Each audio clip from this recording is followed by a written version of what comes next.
백낙청 TV에 오신 시청자 여러분 반갑습니다.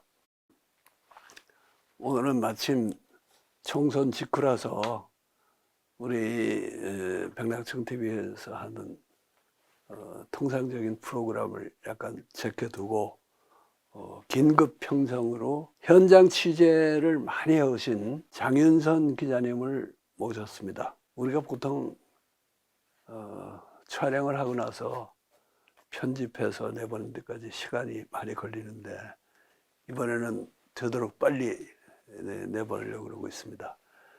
장윤선 기자님은 사실은 유튜브 언론계에서는 소개가 필요 없는 분인데 아닙니다. 내가 이제 모신 취지만 좀 얘기할 테니까 네, 자기소개를 간단히 하면서 네, 시작을 하도록 하십시다.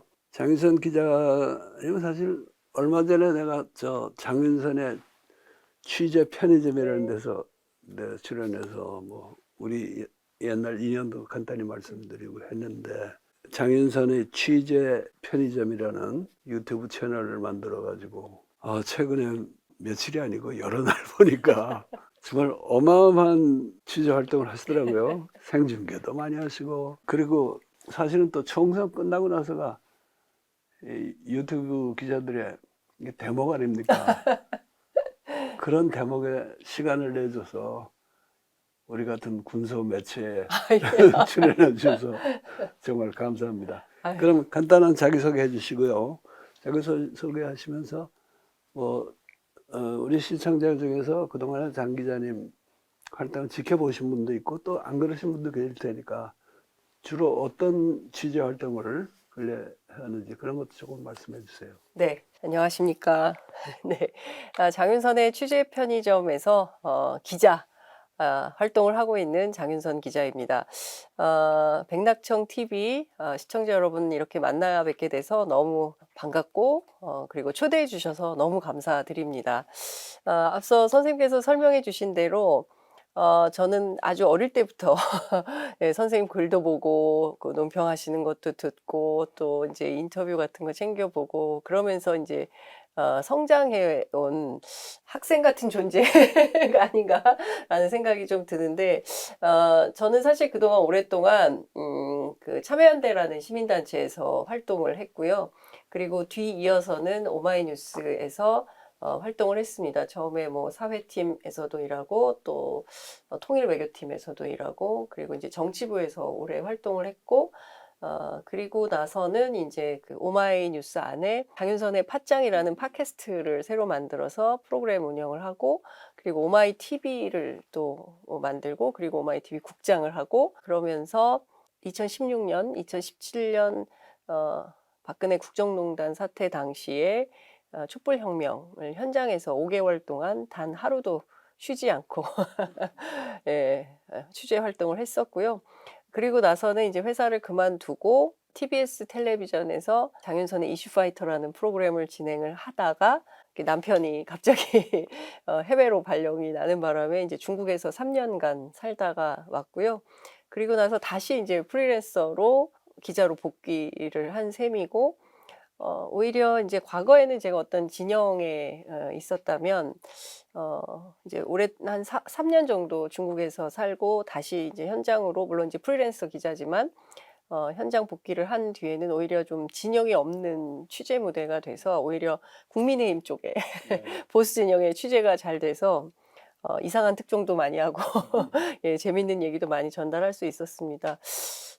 그러다가 이제 그 지난해 강서구청장 보궐선거 목전에 뭐 후배들이 함께 유튜브 채널을 한번 개설해 보면 어떻겠냐라는 제안을 해서, 사실은 별로 할 생각은 없었습니다. 그냥 선생님 앞에서 죄송하지만 저도 그 어디 메이는 게 또 뭘 맡으면 또 책임을 져야 되고 해서 그냥 자유롭게 활동을 하고 싶어서 사실은 유튜브 채널을 하고 싶지 않았는데, 과거에 오마이 TV에서 그 박근혜 국정농단 사태 때 촛불혁명 함께 취재했던 후배들이 다시 가슴이 뜨거워지는 일을 하고 싶다. 아무래도 전국이 심상치 않게 돌아가는데 선배가 뭔가 역할을 하시면 좋을 것 같다고 해서 셋이서 결합을 해서 예, 취재 편의점을 9월 30일 날 등록만 해놓고 있다가 강서구청장 선거가 판이 열리니까 그러면 약간 3일장 뭐 이런 컨셉으로 카메라 들고 한번 현장에 나가보자 해가지고 저희가 현장에 갔더니 동접자가 3명.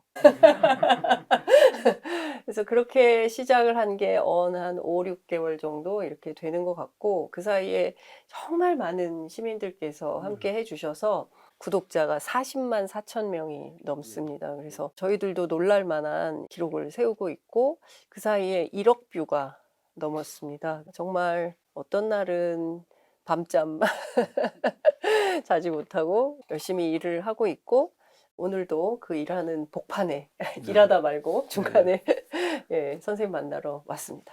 그러니까 나는 유튜브 채널로도 장 기자님이 나보다 훨씬 선배라고 생각했는데 그때 이제 오마이뉴스에서 생중계하고 이제 그런 기억 때문에 그런 것 같고 사실 유튜브로서는 나보다 늦깎이시네. 아유 그럼요. 예, 선배님. 늦깎이신데 그러나 백낙청 TV가 군서 매체라는 말은 맞네요.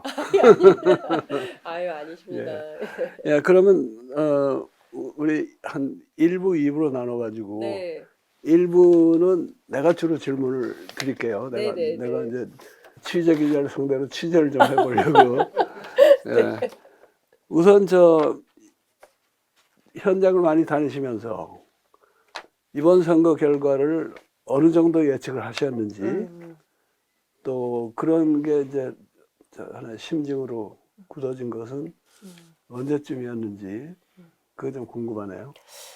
사실 이번 선거 초반에 특히 이제 2월까지는 굉장히 좀 분위기가 많이 안 좋았습니다. 그래서 경우에 따라서는 이거 과반을 못할 수도 있겠다라는 생각이 좀 들었습니다. 특히 이제 2월 같은 경우에는 민주당의 소위 이제 공천 파동이 있었고 윤석열 대통령이 이제 자신감을 얻어서 어쩌면 국민의힘이 다수 의석을 차지할 수도 있겠다라는 관측이 쏟아져 나오던 시점이었어요. 그래서 굉장히 절망적인 가운데 취재를 시작했고 사실 윤석열 정부는 잘 아시는 것처럼 1년 10개월여 동안 부정평가가 5.5에서 6.0 사실상 부정평가가 50% 이상 60%대를 꾸준히 이어가던 정부였기 때문에 국민들 사이에서는 이렇게 많은 심판 여론이 있는데 왜 이게 관철이 안 될까 관통이 안 될까 그렇다면 실제로 민의가 제대로 반영되지 못하는 정치 상황이 되는 건데 이걸 어떻게 풀 수 있을까 사실은 낙담도 많이 하고 고민도 많이 하고 막 그랬었던 기간이었던 것 같습니다. 그러다가 3월 달 들면서 3월 3일로 기억을 하는데요. 조국혁신당 중앙당 창당대회 현장이었습니다. 일산 킨텍스에서 있어서 저희가 그날도 현장 중계를 하러 카메라를 메고 갔는데 그 현장 중계를 하면 행사 일정보다 저희가 한 2시간, 3시간 먼저 가서 준비를 하게 되는데요. 사람들이 너무 많이 오는 거예요. 네. 그런데 그 앞에서 제가 이제 신장식 변호사가 워낙 인기가 많으니까 신장식 변호사 인터뷰를 하고 이제 중앙당 창당대회 스케치를 하고 이렇게 해야겠다라고 생각을 했는데 사람들이 줄을 서기 시작을 하더라고요. 그런데 이렇게 보니까 흡사 2002년 노무현 후보가 대선에 출마할 때 광주 경선으로 기억이 나는데 노란 풍선을 든 시민들이 끝도 없이 이어지는 정말 장관이 있었거든요.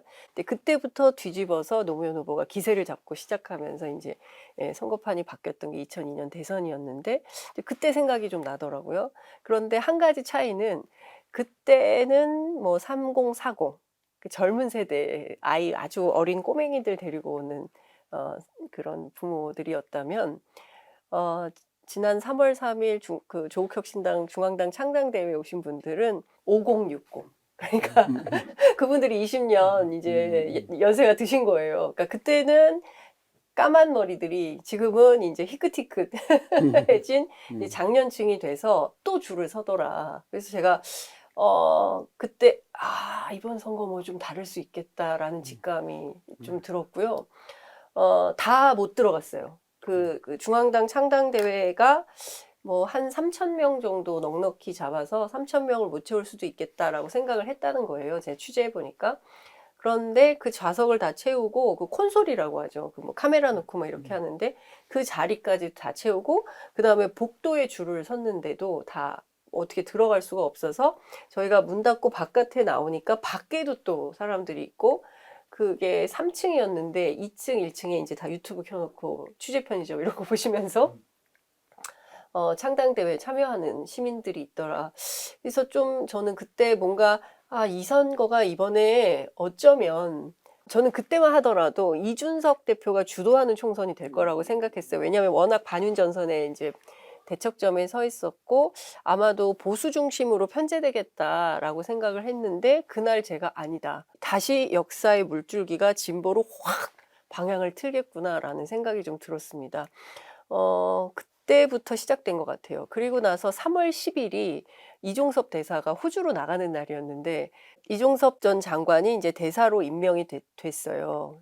그날 출국 가능성이 있다고 저희는 봤습니다. 그래서 이제 막 취재를 했더니 그날은 아니라는 거예요. 그날은 아닌데 조만간 나간다라는 이제 첩보가 저희들한테 입수가 된 거죠.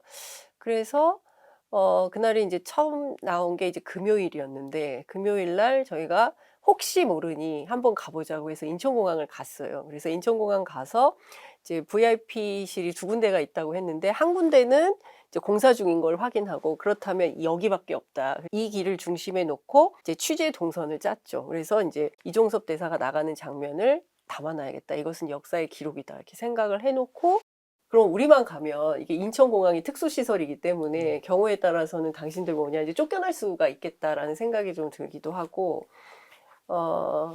캠페인이 필요하겠다라는 판단도 좀 들었습니다. 그래서 이제 민주당 모 국회의원께 연락을 해서 이만저만하다 그랬더니 좀 확인을 좀 해주십시오라고 했더니 그분도 이제 이러저러한 채널을 통해서 오늘은 아닌데 일요일 출국할 것 같다 이제 이런 이제 첩보가 잡힌 거죠. 그래서 몇 시인지 알아야 되니까 그래서 막 이제 취재 끝에 시간이 확인이 됐어요. 그래서 저희가 조국혁신당 쪽에 연락을 했습니다. 이만저만 해서 이종섭 대사가 이렇게 출국을 할 것 같은데 당신들은 어떠냐 오겠다는 거예요. 차교근 그 변호사하고 신장식 변호사 둘이 올 수 있다고 하더라고요. 그래서 그럼 좋다. 그럼 우리가 미리 가서 카메라를 돌릴 테니 당신들이 와서 피켓 시위를 해라. 이재명 대표가 오후 4시에 입장 발표를 하고 민주당 국회의원들이 5시 30분까지 집결하기로 했다. 그럼 민주당도 다 오는 거냐? 다 오기로 했다는 거예요. 그래서 너무 잘 됐다고 생각을 했고 저희는 오후 2시부터 라이브를 시작하고 오후 3시에 조국혁신당에 이제 신장식 변호사하고 차규근 변호사가 와서 피켓 시위를 하고 딱 시작을 하니까 카메라가 쫙 줄을 서더라고요. 그러니까 이미 기자들은 일요일 날 그가 출국한다라는 이제 여러저러 정보를 접하고 현장에 많이 와 있었던 거죠. 그리고 나서 4시간 동안 생방송을 했거든요. 그러니까 그날도 굉장히 저는 이게 뭐랄까 이렇게 소름이 쭈뼛쭈뼛 솟는 느낌이 있었어요. 그러니까 이게 굉장히 중요한 하나의 역사의 기록이 될 수 있겠다라는 생각이 들었고 그리고 나서 이제 황상무 회칼 테러 발언이 나왔죠. 그래서 이런 3가지 현상을 보면서 그리고 나서 이제 대파 사태가 터진 거죠. 그러니까 이런 상황을 쭉 보면 이번 총선은 지난 박근혜 국정농단 사태 때 있었던 어떤 시민혁명이 이번에는 어떤 유권자 혁명 형태로 저는 이걸 대파혁명이라고 제가 혼자 이름을 지었는데 대파혁명이었고 192석 범야 다 합치면 192석인데 물론 200석에서는 못 미치지만 어마어마한 심판 선거였고 사실상 지난 대통령 선거를 무위로 만든 국민의 심판이었다. 그러니까 결국 윤석열 대통령에 대한 심판이었다 이런 생각이 들었습니다. 그거 너무 말고도, 장황하게 설명을 해서 아니, 그거 죄송합니다. 말고도 취재한 그 얘기를 네, 하시자면 뭐 끝이 없을 거예요. 그래요. 그런데 저도 이번 선거는요, 이게 의석수로 계량할 수 없는 역사적 사건이었다고 생각해요. 그 얘기는 나중에 네. 따로 좀 더 하기로 하고. 그런데 좀 짓궂은 질문일지 모르지만 네, 출구조사하고 네, 나중 결과하고는 좀 차이가 네, 났잖아요. 네, 네, 출구조사 나왔을 때 네. 그냥 기분이 좋으셨어요? 아니면은 이거보다는 좀 덜 할 텐데 하는. 많이 아쉬웠습니다. 아니 아쉬웠다는 건 기대를 하셨기 때문에 아쉬웠던 거 아니에요? 저는 사실 개인적으로 201석을 밀고 있었습니다. 네, 네, 예, 네. 왜냐하면 이 정도의 심판 여론이라면 의회 음. 구성은 당연히 200석을 넘기는 게 맞다고 네, 네. 생각을 하고, 네. 물론 이제 192석이라는 것도 어마어마한 의석이지만, 어마어마한, 예, 그럼에도 불구하고 상징적 차원에서 어떤 범야 200석 이렇게 만들어지면 참 좋겠다라는 생각을 했었는데, 출구조사 결과가 발표될 때 저는 국회의원회관에서 저희도 이제 생방송을 하고 있었는데, 그때 제가 이제 그 국회 2층에 제2간담회장에서 이제 라이브를 하고 있었는데, 제작진께 문을 열어달라고 했어요. 왜냐하면 출구조사가 발표되면 그 바로 옆에서 민주당이 그 상황실을 차려놓고 개표 결과를 보고 있었고, 그 맞은편에 조국혁신당이 있었고, 그 왼쪽에 개혁신당이 있었습니다. 그러니까 그날 국회의원회관 2층에 이쪽에서는 취재편의점, 경향신문, 시사인 3개 매체가 연대해서 개표 방송을 하고 있었고, 좌로 민주당, 앞에 그 조국혁신당, 그 3개의 정당이 뺑 둘러 있었거든요. 문을 열어놓고 와 하는 탄성이 들려서, 야 이거 200석 했구나. 왜냐면 저희는 이제 그걸 발표를 할 수가 없기 때문에. 그래서 한편으로는 엄청난 그런 기대감과 막 이런 그 역사의 현장에서 역사를 기록하는 어떤 기자 입장에서 볼 때 네. 상당히 성과가 있는 선거였다 하지 그때 나는 않을까. 장윤선의 취재 편의점을 보다가 6시에는 네. 이제 출구조사 네, 네, 3사 발표 듣고 다시 왔어요. 네. 왔는데 우리가 다 이제 결과를 아는데 6시 30분까지 엠바고 걸려 있었나요? 네네네. 예, 그러니까 말을 못하고 와 맞습니다. 소리가 났느니 안 났느니 하고 그것만 하고 있었습니다. 예, 그 재밌었어요. 답답했어요. 그래서 아, 또 그래요? 재밌었는데 네. 출구조사만큼 안 나온 거에 대해서 약간 실망은 했어요. 그게 야석이 많아지는 것보다도 저 국힘당이 100석 아래로 떨어지는 거를 좀 봤으면 하는 게 그러니까요. 있었는데 그게 될 것 같아서 굉장히 네. 기대를 했다가 그게 안 돼서 네. 한편으로는 약간 섭섭했지만은 다른 한편으로는 나는 황금 분할이란 말 있잖아요. 네네네. 진짜 황금 분할 같기도 해요. 왜냐면은 200석을 넘기면은 야권은 야권대로 빨리빨리 막 해쳐야 된다는 강박관념이 들어갈 수 네. 있고 예. 또 자칫하면 오만해질 수 있고 네. 오만해지지 않아도 저쪽에서는 야 너희들 200석 했다고 이렇게 오만하게 네. 나올 거냐 뭐 이렇게 떠들기 좋았는데 네. 지금도 200석 이상의 표가 필요한 안건들이 몇 개 네. 있는데 그거는 이재명 대표나 조국 대표가 정치력을 발휘해야만 달성할 수 있는 맞습니다. 목표가 됐거든요. 네. 그래서 그런 점에서도 절묘한. 일종의 이게 정신 승리인지 모르겠지만 네. 잘 된 것도 아니냐. 이게 오히려 황금 분할이 아닌가 하는 생각을 나중에 하게 됐어요. 예, 그렇지만 저는 저도 처음에 굉장히 선생님처럼 많이 섭섭했습니다. 예, 201석을 밀고 있었기 때문에 많이 섭섭했는데, 저도 뒤로 갈수록 뭐 냉정을 자꾸 찾다 보니까 이 아주 기가 막힌 8석인 것 같습니다. 그러니까 이 8석은 경우에 따라서는 굉장히 쉽게 확보될 수 있는 의석이거든요. 그리고 또 어떤 측면에서 보자면 이제 108번뇌라고 하지 않습니까? 108석이에요, 국민의힘이. 근데 대체로 수도권 의석보다 영남 의석이 훨씬 많거든요. 그렇기 때문에 수도권의 민심을 반영하는 국회의원들이 마음을 조금만 고쳐먹으면 언제든지 확보 가능한 의석수가 되는 것이고, 수도권에서 별로 보고 싶지 않은 얼굴들이 다시 나타난 건 사실이지만 윤석열 대통령한테는 그게 다 번뇌거릴 것 같아요. 그렇죠. 예, 번뇌거리고 이미 시작됐습니다. 이미 번뇌가 시작됐고, 안철수 의원부터 시작해서 이 최상병 특검 받는 거 찬성한다. 김건희 특검법에 대해서도 필요가 있다. 뭐 민의를 수용해야 된다. 이제 이런 얘기들이 여권 안에서 나오기 시작하는 것이고, 아마도 이 108석을 윤석열 대통령이나 윤석열 정부에서는 뭐 지금 도는 소문은 그렇습니다. 100석을 지켰다. 그렇기 때문에 개헌 저지선은 마련이 됐으므로 안심이다. 이제 이런 생각을 하고 있다는 겁니다. 그런데 전선은 그렇지 않을 네, 것이다. 그러니까 그거를 돌파하는 정치력을 네. 발휘할 때죠, 야권에서. 그렇습니다. 예, 예. 그렇게 된 것이 더 좋았던 것 같고요.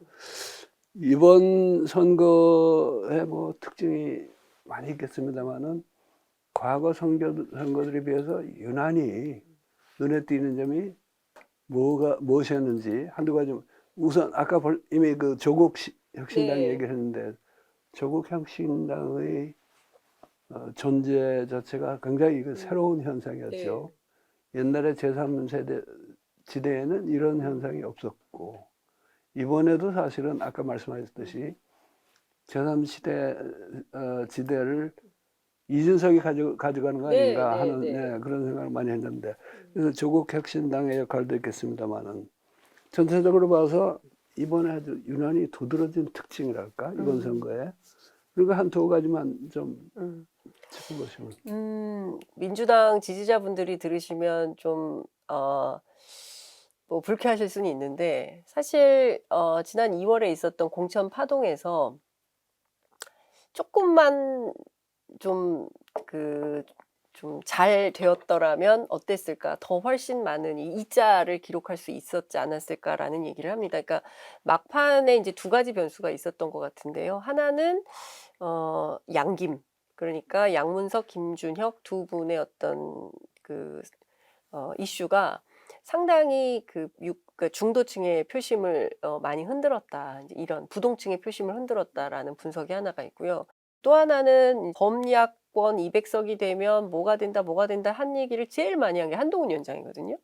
그러니까 일종의 공포 마케팅이 보수 결집을 세게 불렀던 거 아닌가. 그러니까 두 가지는 이제 그런 현상에 대한 분석이 가능할 것 같습니다. 그러니까 범야권이 200석을 하면 뭐 개헌을 하면 나라가 망할 것처럼 계속 그런 얘기를 하고, 그거를 그 소위 얘기하는 레거시 미디어들이 집중 보도를 하면서 여론조사 공표 금지 기간에 계속된 이런 메시지가 결국에는 좀 먹혔던 거 아닌가라는 예, 분석을 좀 해볼 수 있을 것 같고요. 근데 그 양문석, 김준혁 두 후보에 대해서 네.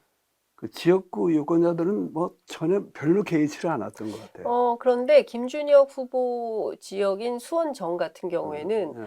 통상의 범주에 한 1,000표가량의 무효표가 있는데 김준혁 후보의 경우에는 무효표가 4,000표가 넘었습니다. 네. 그러니까 그런 뭐 거는 다소는 사실은 있었지만은 그렇죠. 어쨌든 정권 심판해야 된다는 그게 너무 압도적이었. 그렇습니다. 네. 그런 건데 네. 말씀하셨듯이 다른 지역에서 전국적으로 네. 좀 중도표를 깎아먹지 않았나 하는 네. 생각을 해볼 수 있는데요. 조국 신당에 대해서는 나도 이번에 전체적으로 굉장히 긍정적인 역할을 했다고 봐요. 사실 그 민주당이 공천을 나는 잘했다고 보는데요. 네. 전체적으로.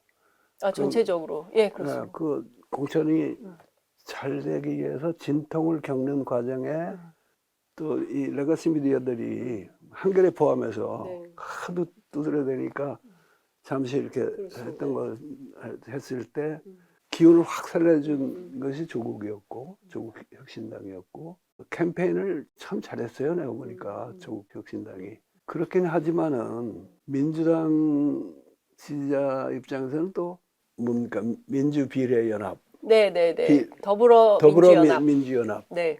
더불어민주연합은 손에 좀 본 게 확실하잖아요. 그렇죠. 예, 예. 그런 건 좀 서운할 텐데, 그것보다도 이제 이번에 부산 결과를 보면서요. 네. 그 사람들이 기대했던 거는, 기대하고 이제 조국 혁신당에서도 말한 게, 부산, 경남 같은 데서는 이재명 싫어하는 유권자가 너무나 많다. 그래서 조국 혁신당이 나서서 그 사람들을 투표장으로 끌어내서 민주당 득표율을 올릴 수 있겠다 그러는데, 그런 성과가 전혀 없지는 않았겠지만은 결과를만 놓고 보면은 부산이 오히려 가장 부진한 지역이잖아요. 부산, 경남, 낙동강 벨트에서도 네. 성과를 못 받고, 부산은 뭐 거의 참패에 가깝죠. 옛날보다 줄었으니까. 예. 그래서 나는 이제 어떤 생각이 들었냐면은, 자기들 지지자들이 들어서 속 시원한 얘기 잘하는 것만 가지고는 선거 못 이긴다. 조국 혁신당이 그렇게 아주 시원시원하게 치고 나가서 전국적으로 기운을 돋구는 효과는 있었지만은, 부산 지역 같은 데서는 사실은 저쪽의 결집을 더 가져온 그런 면도 있다 그래서 이거는 이제 나중에 정치학자들이 네. 선거구별로 표 나온 거 가지고 한번 분석을 해봐야 될 거예요. 네. 근데 이제 몇 가지 분석이 좀 필요할 것 같은데요. 일단 이제 부산부터 말씀을 드리자면 조국혁신당이 득표율에서 부산에서 전체 2위를 했습니다. 1위가 국민의힘이고요. 그리고 광주 전남북에서 조국혁신당이 비례정당은 1위를 했습니다. 그러니까 조국혁신당의 캠페인이 영호남 고루 통했다. 이거는 조국혁신당으로서는 굉장히 좋은 성적표라고 할 수가 있고요. 또 하나는 그 조국혁신당이 아주 우연히도 가는 지역마다 민주당 후보를 만납니다. 이상하게 약속한 것도 아니고 캠페인을 같이 하는 것도 아닌데 지역에 가면 그 민주당 후보하고 만나서 서로 지지한다고 밝히면 안 돼요. 선거법 위반입니다. 이러면서 이제 후보를 끌어안고 악수하고 손을 들고 사진 찍고 그런 지역이 상당히 많았거든요. 그러니까 어찌 보자면 조국혁신당이 응징유세라는 이름으로 다녔던 지역들에서 그 성과가 그러니까 당선으로 이어지지는 못했지만 득표율에서는 상당히 큰 도움이 됐었다. 그러니까 지난 총선하고 비교하면 득표수가 최소 10% 이상은 다 올랐습니다. 그런데 이제 일종의 깔딱고개라고 해야 되겠죠. 깔딱고개를 넘어서 딱 당선으로 골인시키는 것까지는 연결하는데 좀 아쉬움이나 어려움이 있었지만 그래도 상당한 득표율을 올렸다. 그러니까 저는 지난번에 취재 편의점 선생님 오셔서 이재명 주연, 빛나는 조연은 조국이다. 이제 이런 말씀 주셨는데 이번 선거 캠페인 과정에서 전 선생님 주신 말씀 이렇게 염두에 두고 현장 취재를 다녔는데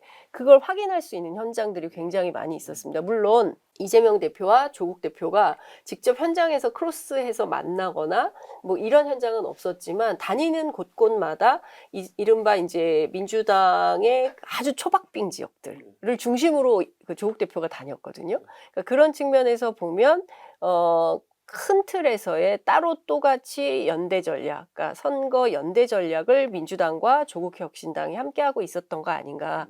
그러니까 유권자들은 그 마음을 알기 때문에 가는 족족 뭐 이재명 대표의 유세 현장도 그렇고 조국 대표와 조국혁신당의 유세 현장도 그렇고 거의 뭐 축제 같은 현장이었습니다. 그러니까 다니는 데마다 조국혁신당 정말 왜냐하면 이제 선거법상 뭐 마이크 사용 안 되고 유세차 안 되고 뭐 선거 용품을 도구를 활용한 선거운동이 금지돼 있기 때문에 사실은 모든 게 육성 또는 기자회견밖에는 안 됐던 거예요. 그러니까 기자회견은 마이크 써도 아니요, 안 됩니다. 기자회견도 마이크 자체가 사용이 안 되니까 뭐 가까이 좀 나오세요, 막 이렇게 나와가지고 질문해야 되고 이제 이런 상황이었는데 정말 그 모이신 시민들이 1894년 동학혁명 때도 이렇게 사람들이 만민공동회를 했을까 싶은 정도로 일단 시민들이 먼저 모이시고요. 모인 분 가운데 어떤 분이 나서서 먼저 발언을 하시고 그리고 나서 뭐 노래도 부르고 마지막에 광화문 그 세종문화회관 계단에서는 애국가도 부르고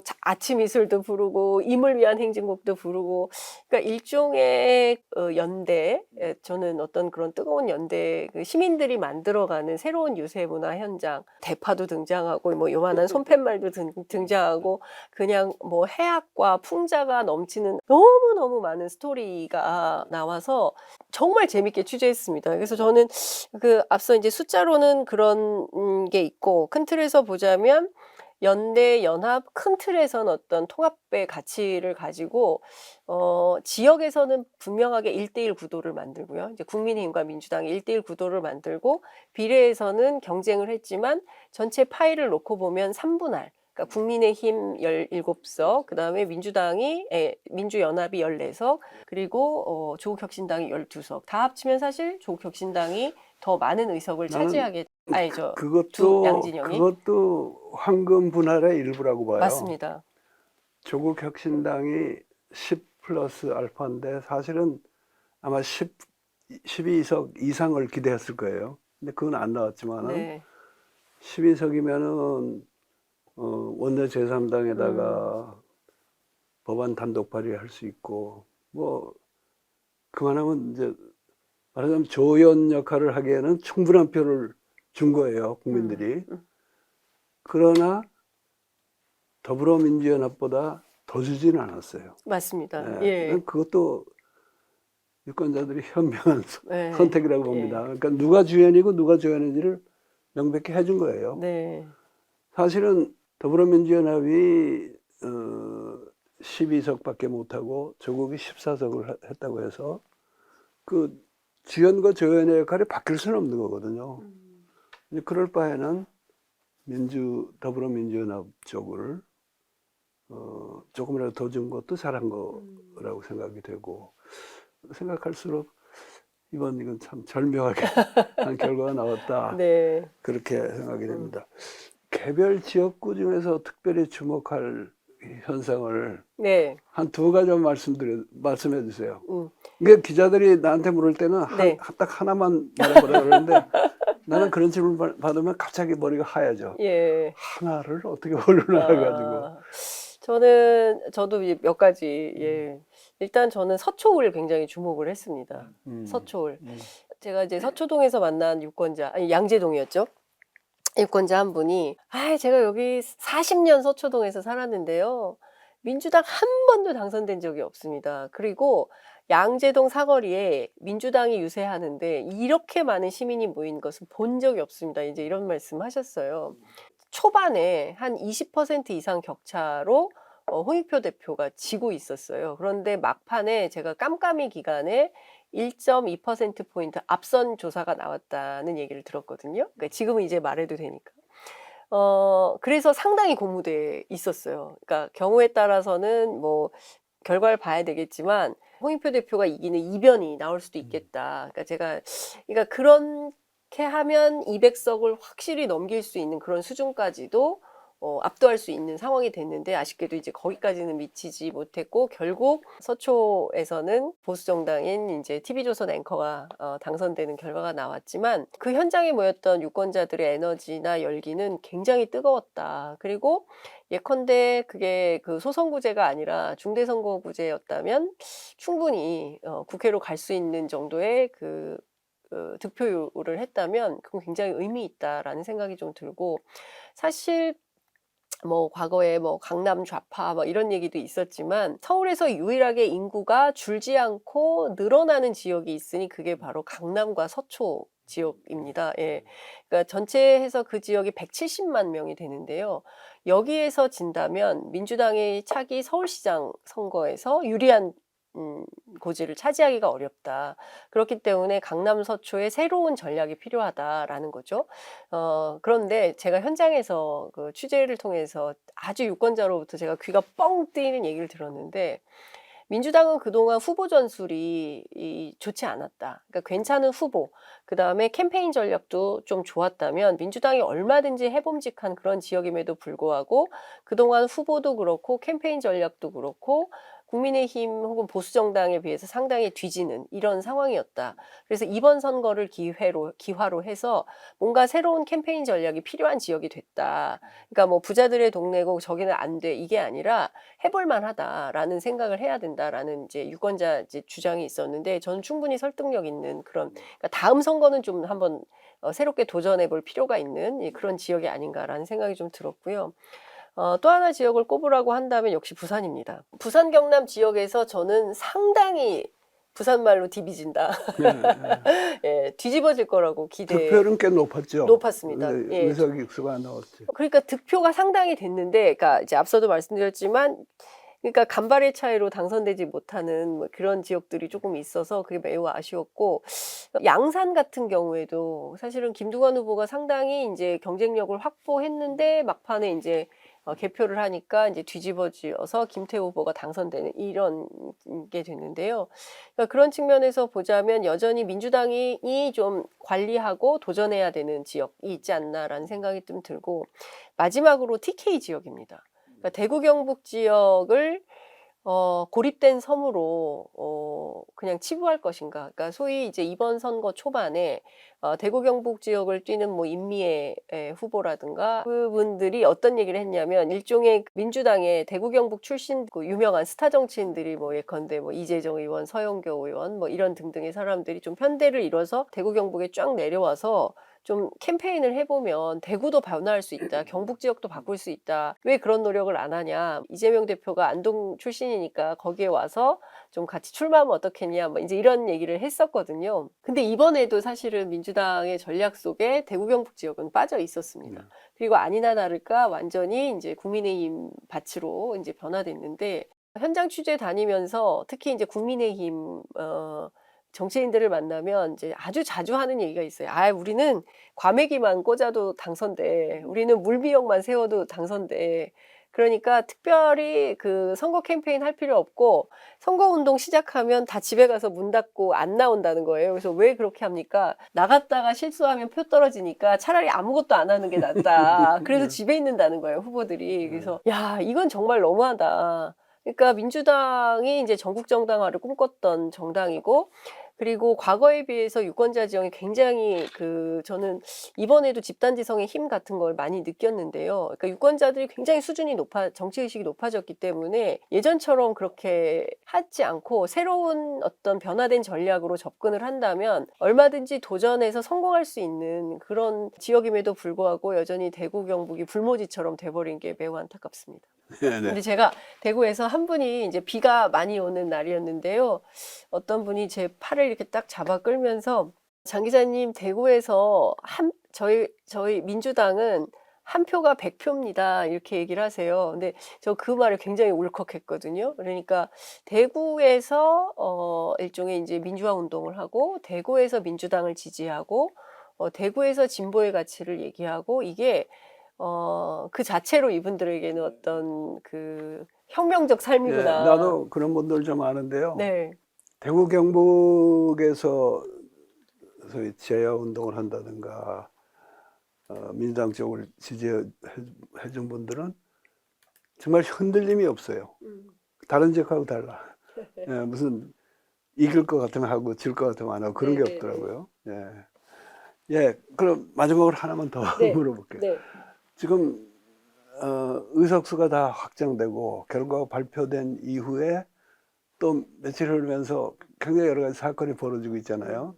그 중에서 장 기자님이 이건 내가 현장 기자로서 예측을 못했던 일이다, 뜻밖의 일이다, 그런 게 사건이 있다면 뭐가 있을까요? 아, 선거 이후에요? 선거 이후에 일어난 사건 중에 선거 이후에.